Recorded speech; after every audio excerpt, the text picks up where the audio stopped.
जातीय संपत्तिर मोनिटाइजेशन उपरे ताकू आपण कहि पारंती व्यापारीकरण कहि पारंती जातीय संपत्ति को भड़ा दवा कहि पारंती मु भावुची बहुत समय उपयोगी गोटे आलोचना कारण जो एंटायर पूरा केंद्र सरकार एवं राज्य सरकार मध्य किछि परिमाण रे जो प्रकार सहमति मौने माने नीरवे सम्मति लक्षण परिका चुपचाप गोटे सम्मति दौचंती ता उपरे साधारण जनता आलोचना करबा आवश्यक बुझिबा दरकार और जानिबा दरकार जे देशर अर्थनीति कुआड को जाउछि। बंधुगण जेतबळे नरेंद्र मोदी का सरकार केंद्र को आसिला सेतबळे अति स्पष्ट भाव में कहितिला जे आमे मिनिमम गवर्नमेंट करिवु और मैक्सिमम गवर्नेंस करिवु। मिनिमम गवर्नमेंट रो अर्थ सीधा सड़क भावे गवर्नमेंट तार आकार छोट रखिबो कहितिला तार खर्च कम करिवो कहितिला एवं मैक्सिमम गवर्नेंस रो अर्थ सबु लोकंग पाखरे शासन पहुंचाइबा कथा कहितिला। किंतु आपण माने जदि देखिबे परवर्ती समय रे बर्तन सबुठु बड़ मंत्रिमंडल सबुठु अधिक सरकारी खर्च आउ साधारण जनता टू बहुत दूर रे गवर्नेंस पहुंच जाइछि। तार जदि बेसलाइन को आमे जिबा अति स्पष्ट भाव में घोषणा कले आमे सरकार हिसाब रे व्यापार करिवु नाही तेणु जेते बिजनेस एंटिटीज अछि जेते पब्लिक सेक्टर कंपनीज अछि आको आमे प्राइवेटाइज करिवु। गोटे टार्गेट से माने सेट कले एम्बिशियस टार्गेट एवं प्राइवेटाइजेशन प्रक्रिया भी आरंभ होला। किंतु भारत वर्ष रे आपण मान सूचना निमंते मोदी सरकार ये जो टार्गेट रखिथिले प्राइवेटाइजेशन रो से टार्गेट अचीव करि पाले नाही कारण अनेक सेथुरु जो प्रकार माने एग्रेसिव प्राइवेटाइजेशन कले मार्केट रो इकोनॉमी रो जो प्रकार कंडीशन से बहुत कंपनी भी किनिबा को समर्थ हलानी तेणु प्राइवेटाइजेशन रो जो टार्गेट फेल माइला जेतबेले प्राइवेटाइजेशन रो टार्गेट फेल माइला तापरे आपण माने जानिचंती डिमोनिटाइजेशन आउ तापरे जीएसटी जो परि भाव रे अप्रस्तुत भाव रे माने इंप्लीमेंट कले जीएसटी को आउ पूरा विचार शून्य भाव रे जो परि डिमोनिटाइजेशन कले तार फलाफल हैला सारा भारत वर्ष रे आज अर्थनीति गोटे विपर्यस्त प्रथम थर पई -24 जीडीपी रे पहुंचला एवं बेरोजगारी बढ़िला मध्यम आउ क्षुद्र शिल्प पूरा गोटे प्रकार समाप्त होगा बसिला चाषी श्रमिक प्रत्येक वर्ग रे गोटे प्रकार आपण जदि देखिबे से जो सरकार प्रचार प्रसार कर रिलीफ बांटू एक्चुअली तारी भरोसा रे बर्तमान बंची जेतबेले आर्थिक परिस्थिति या बहुत प्रकार व्यापारी असुविधा कले डिमोनिटाइजेशन असुविधा कले तेणु निजर जो असामर्थ्य अपारगता ताकू घोड़ेइबा पाई वर्तमान नुआ स्ट्राटेजी आणुचंती जहा को कहउचंती मोनिटाइजेशन ऑफ एसेट्स ता माने कोन कोर सेक्टर केवल कोर सेक्टर रु रेलवेज आपणकर हो रोड्स हो पोर्ट्स हो पावर डिस्ट्रीब्यूशन हो एगुड़ा जो देशर बेसिकली कोर सेक्टर कह जाए स्ट्राटेजिकली इंपोर्टेंट सेक्टर कह जाए से सेक्टर रे वर्तमान मोदी सरकार कहउचंती हम 6 लाख कोटी टंका एथरु जोगाड़ करिवु भड़ा रे लगे आपण बुझंतु सरकार आ प्राइवेटाइजेशन कथा कहना सरकार कहउचंती कोर सेक्टर आम मालिकाना रे रहिबो आमे याको भड़ा दबु तेणु आमे बिकु ना तेणु जनता को बुझाई दिया गला बिक्री हो ना अरे किनिबा को केही नांती बिक्री करिबा जो पद्धति थिला फेल माइला तेणु वर्तमान भड़ा लगेइबा आसंतु देखिबा भड़ा लगेला रे इम्प्लिकेशंस कोन होउची तमे जेते कोर सेक्टर एवं केंद्र सरकार खाली 6 लाख कोटी टंका जोगाड़ करिबा कथा कहिसंती ता सहित कहिसंती जो राज्य सरकार ए मोनिटाइजेशन पॉलिसी को आगे को नेबे ता माने तांको राज्यर संपत्ति भड़ा रे लगेइबे जेतिकी टंका भड़ारू मिलिबो बा जेतिकी टंका मोनिटाइज होबो तार 43% से 33% केंद्र सरकार इंसेंटिव्स देबे तामाने ओडिशा सरकार बा अन्य सरकार को केंद्र सरकार कहउचंती आमे जेमती भड़ारे लगेइबा आरंभ करछु आपण माने भी भड़ारे लगांतु जेते भड़ारे जेते अधिक लगेबे आमे सेते पैसा दो तेणु जो राज्य सरकार मानक साइलेंस जो किसी राज्य सरकार चुपचाप रही तांकर आर्थिक नीति भी केंद्र सरकार सहित सामान जे आमे सबू बिकिबा सपक्ष अच्छु सबू भड़ा दवा सपक्ष अच्छु मु दी तीन टा उदाहरण देवी जे जो आमर अर्थनीतिज्ञ माने इकोनोमिस्ट माने लिबरालाइजेशन समर्थक माने जो माने भावंती जे सरकार बिजनेस रु हटि जिबा दरकार आउ सरकारी संपत्ति बा पब्लिक सेक्टर जहाँ को आम कहूचे सी प्राइवेट हाथ को चली जावा दरकार एटलिस्ट मैनेजमेंट चली जावा दरकार तांकर गोटे बड़ आर्गुमेंट है प्राइवेट सेक्टर बेटर मैनेजमेंट करि परियो प्राइवेट सेक्टर हाथ को गले ये जो संपत्तिर प्रॉपर यूटिलाइजेशन हम तेणु अर्थमंत्री निर्मला सीतारमण भी कहले जो संपत्ति आमर बेकार होगी पड़ी रही जो संपत्ति माने रु रेवेन्यू सफिशिएंट मिलूनी आम सेमती दबू प्राइवेट जो मोनिटाइजेशन करूँ आपण गोटे कथा लक्ष्य रखु भारत वर्ष रे बर्तमान जदि आम देखा आपण स्टॉक एक्सचेंज को भी देखिए प्राय 4000 रु अधिक कंपनीज रजिस्टर्ड से मात्र 500 कंपनी ठीक ठाक चली आउ 3500 कंपनी निज अपारगतारू आज बैडसेप रे अछंती एवं ऋण जो सबू कंपनी बैंक रु जो लोन नहीं पब्लिक सेक्टर बैंक रु जो लोन नहीं ह्यूज लोन आज से बैंक रो अवस्था खराब बिकॉज ऑफ एमानकर अपारगता प्राइवेट सेक्टर जे ठीक चलई पारिबो ये जो भ्रम आम मिडिल क्लास बुद्धिजीवी मान भितर अच्छी ताकू दूर करने दी तीन टी आपन जदि एग्जांपल भी देखिबा 2006 रे Delhi airport Mumbai airport Bangalore airport ये जो प्रमुख एयरपोर्ट 3-4 एयरपोर्ट ताकू प्राइवेटाइजेशन ताकू पार्टनरशिप को दिया गला आपन जे जानथिबे जीवीके इंडस्ट्रीज आउ ताकू पार्टनर नेले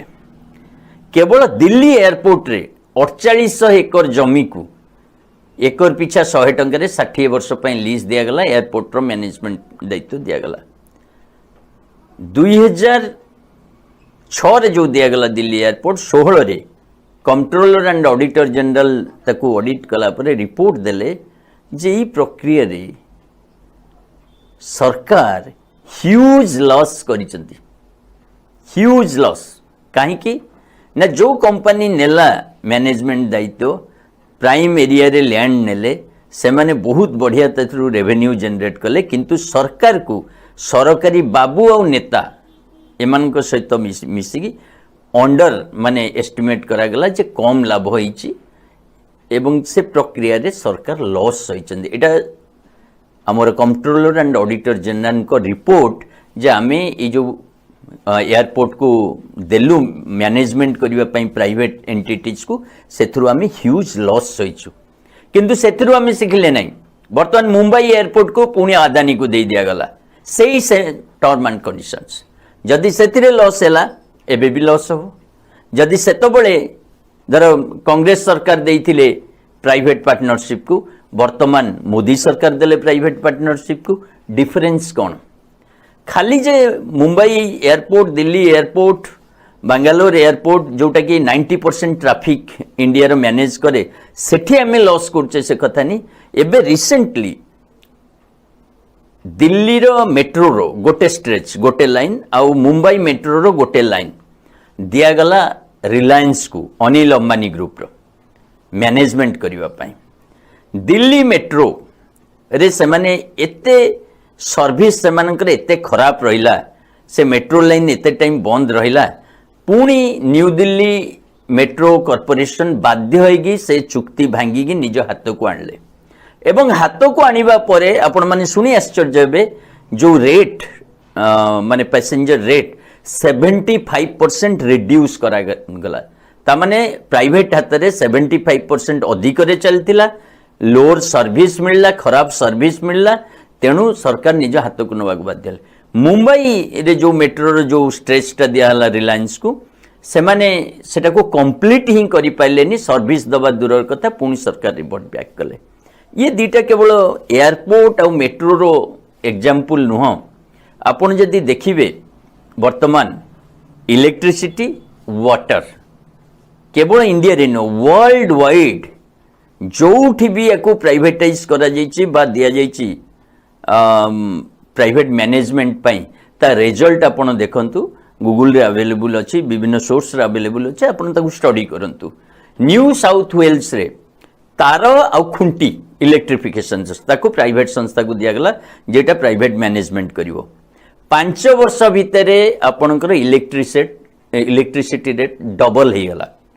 पुणी सरकार को इंटरवीन करने को पड़ला कंज्यूमर को सब्सिडी दवा को पड़ला तापर जाई वर्तमान से चली तेणु जो आमर धारणा अच्छी जे प्राइवेटाइजेशन करदेले प्रॉफिट मिल जीवो प्राइवेटाइजेशन करदेले बेटर मैनेजमेंट हम मु भावुची ता ऊपर गोटे रिलुक नबार टाइम आसी हाँ प्राइवेटाइजेशन कले गोटे काम हम जोटा सरकार भल भाव जानी असल उद्देश्य सेटा प्राइवेटाइज करदेले दरदाम बढ़िबो रेट बढ़िबो जमती आमे टाटा कंपनी को एठी डिस्ट्रीब्यूशन दायित्व देइछे से वर्तमान कौन करुच्ची जो प्रकार घपलाती करिगी ओडिशा रे विद्युत ग्राहक मान को हैरान करुच्ची जो 50 यूनिट पर्यंत जो रेट ताकू ठीक टाइम रे काउंट न करिकी भिन्न रेट गड़ौची मासे दि मासे बिल दउची आ सही लार्जर स्लैब रे काउंट करुच्ची शह शह कंप्लेन आसिलानी किंतु से कंप्लेन जाउची कोठी टाटा कंपनी को कंपनी गोटे एंटिटी से मीट न कले भी किछि सरकार को ऊपर को राग आसुनी लोक भावुचंती जे कंपनी घपलाती करुच्ची किंतु ए घपलाती करिवा पई जे सरकार दोषी से कथाटा सामना को आसुना तेणु मोदी सरकार भल भाव जानी जेते प्राइवेटाइज हम वर्तमान रेलवे स्टेशन रे आपणकर विजिटर्स टिकेट जोटा प्लाटफॉर्म टिकेट 30 टंका को केतोटा जगह 50 टंका ता ऊपर आंदोलन नहीं ता ऊपर कथबार्ता नहीं ना ये प्राइवेटाइज हो गला इंफ्रास्ट्रक्चर बढ़िबो सेमती आपण देखंतु जो जो सेक्टर रे पानी जोगान जदि प्राइवेटाइज हो इलेक्ट्रिसिटी जोटा प्राइवेट मोदी सरकार जो लक्ष्य अच्छी से कहते स्टेट गवर्नमेंट पाखे बहुत संपत्ति अच्छी म्युनिसिपालिटी गुड़ाकर बहुत संपत्ति अच्छी कौन अच्छी ना स्टेट हाईवेज पानी इलेक्ट्रिसिटी ये सब बहुत परिमाण अच्छी आपको जिते प्राइवेटाइज करिवो से इंसेंटिवाइज करेंगे ता माने उभय केंद्र और राज्य सरकार एटा मिलित पॉलिसी जे आमे प्राइवेटाइजेशन मोनिटाइजेशन डिसइनवेस्टमेंट जेकोसी ना नियंतु आज्ञा फरक बेसी नहीं प्राइवेटाइजेशन डिसइनवेस्टमेंट मोनिटाइजेशन रे आपण जदि भाबुचंती फरक आ ऑब्जेक्टिव अछि कोनोसी डिफरेंस नहीं गोटे बड़ डिफरेंस एथिरेला जे जदि सरकारी थिला पब्लिक सेक्टर रे थिला पब्लिक एटलिस्ट रिएक्ट करूथिले जनप्रतिनिधि को अकाउंटेबल करूथिले प्राइवेट हाथ को पड़ेला परे नो रिएक्शन नो अकाउंटेबिलिटी एवं जो जॉब क्रिएशन सरकार ओल्टा कहउचंती प्राइवेट सेक्टर रे अधिक जॉब क्रिएशन आपण देखंतु इंडिया इंडिपेंडेंस टू आज भितर केतेटा प्राइवेट सेक्टर माने फास्ट फेज छाड़ी देले हमर टाटा स्टील कि जिंदल किछि एमती छाड़ी देले केतेटा private sector really core sector रे इन्वेस्टमेंट करिसंती इनोवेशन करिसंती आ बिजनेस आगो को नैचंती core sector water electricity railways bridges health care केतेटा सेक्टर आपण करिसंती आ केते कॉस्ट इफेक्टिव हेची जदी कोठी हेची केते कॉस्ट इफेक्टिव हेची कंज्यूमर कोन बेनिफिट पाइची ना कंज्यूमर सेथिरे हंतसंत हेची तो ये जो चक्रांत जे सरकारी संपत्ति को प्राइवेट हाथ को दबा से मैनेजमेंट ना रे हो प्राइवेटाइजेशन ना रे हो डिसइनवेस्टमेंट ना रे हो ता मूल रे रहिची जे पॉलिटिकल इंसुलेशन ता माने नेता माने अकाउंटेबल हेबे नहीं सरकार अकाउंटेबल हेबे नहीं प्रशासन आ राजनेता माने जहाँ दुर्नीति भ्रष्टाचार करिबा आ डायरेक्ट पब्लिक को आसीबनी से कंपनी सहित डील हे जो भारत वर्ष गोटे वेलफेयर देश एते संख्यारे गरीब एठी एते संख्यारे पछुआ वर्ग एते संख्यारे माने सामाजिक पछुआ वर्ग जोठी कि स्टेट रो डायरेक्ट इंटरवेंशन आमे डिमांड करूचे जेतबळे मोदी सरकार स्टेट को रोल बैक करूची स्टेट रो संपत्ति को साग माछ मूल्य रे बिक्री करा जाउची एवं एविडेंस अछि जे आमे एठी लॉस करूचु चाहे मु आपन को मेट्रो रो एग्जांपल देली कि एयरपोर्ट रो एग्जांपल देली जोटा लंबा टाइम रू माने आमो पाखरे at least on paper on records controller and auditor general कहूँ ह्यूज लॉस आम करूँ रिसेंटली टाटार डिस्ट्रीब्यूशन हाथ को नेवा परे ओडिशार भी आम अभिज्ञता नहींचे मोटामोटी भाव में ये जो प्राइवेटाइजेशन मोनिटाइजेशन डिसइन्वेस्टमेंट आश्चर्यर कथा नीति आयोग केंद्र सरकार मोनिटाइजेशन पॉलिसी जो रिपोर्ट आपन देखिए से स्पष्ट भाव से लिखुची प्राइवेट हाथ को जीवा अर्थ better management better resource utilization ये जो तथ्य better management better resource utilization NITI Aayog कहूँ से कौटू आणले ऑन रेकर्ड फैक्ट्स कहूँ प्राइवेट सेक्टर्स आज एते बैंक्रप्ट एते एनपीए जनरेट करछि एते करप्शन्स ये सबू पछरे जोटा आवश्यक से अकाउंटेबिलिटी जोटा आवश्यक से सिस्टमेटिक रिफॉर्म जोटा आवश्यक सेटा wide spread accountability at each stage transparency at each stage public involvement in policy making and open decision making ईटा नकरी जो परि भाव में लुचा छपारे बिक्री चली जो परि भाव में सरकार तथ्य दौना जो परि भाव में सरकार उद्देश्य गोटे इंटेंशन को पछरे रखी कहवा गोटे तार आम विरोध करुचु नेशनल मोनिटाइजेशन पॉलिसी विरोध करवा गोटे राष्ट्रवादी व्यक्तिर निश्चित भाव में मु कहबी आवश्यक आम मान प्रत्येक राष्ट्रवादी प्रत्येक देश को भल पाउथुवा लोक को भल पाउथुवा लोक या विरोध करने आवश्यक एवं मोदी सरकार आउ द्वारा प्रोत्साहित विभिन्न राज्य सरकार जो माने मोनिटाइजेशन को आगक नवाक अंटा भिड़ी जो माने सरकारी संपत्ति को माने पुंजीपति मान बिकिवा चक्रांत कर विरुद्ध हमको एकजुट होगाक पड़ो स्वर उत्तोलन करने पड़ो एवं आगामी दिन में आपण मानकर कनक्लेव माध्यम भी मु मेसेज दूची से प्रक्रिया ओडिशा रे भी आरंभ होईची ओडिशावासी भी सजग रुहंतु भारतवासी भी सजग रुहंतु को विरोध करबा ही राष्ट्रप्रेम। जय हिंद जिंदाबाद। जदि आपंक आम भिडी भल लगा तेब आम चैनल को लाइक शेयर और सब्सक्राइब करने को जमा भी भूलु नहीं।